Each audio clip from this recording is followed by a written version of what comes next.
Alerto karon ang kapulisan sa Talisay City batok sa nagkadaghang mga kaso sa pagpangawat nga nisiaw karon.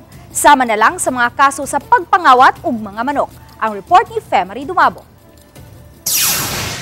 Nitong Domingo sa buntag, February 2, giturn over sa usa ka 22 anyos nga tag-iya og mga manok igsasabong ang kining 19 anyos nga lalaki ngadto sa Talisay City Police Station.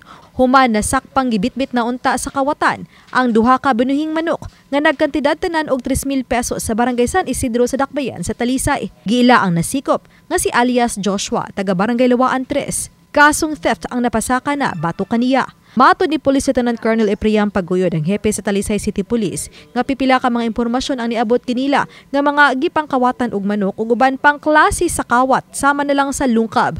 Apan sagad nini di mo report sa kapulisan. Minsan may mga kababayan din tayo kaya palagi kong ina-educate sila na huwag kayo sa social media magsumbong. Kasi pag sa social media kayo magsumbong, walang maitutulong yan. You can directly inform the police para magkaroon po tayo ng swift action.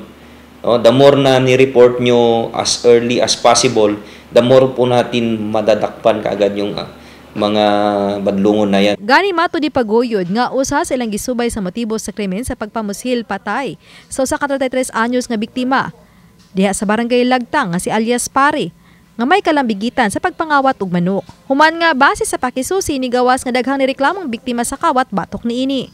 Laing motibong gisunod ang kalambigitan niini sa ginadili nga drogas. Aron mapakgang ang mga insidente sa kawat, doble effort ang gihimo sa kapulisan sa Talisay City sa ilang police visibility, ilabi na sa kadlawon. Alignment ta sa directives ng ating regional director na dapat na atay 24/7 checkpoints o 24/7 police presence sa mga outpost, no, for deterrence ng crime. Uban ni Godfrey Relien, Femery Dumabok. Balitang Bisdak.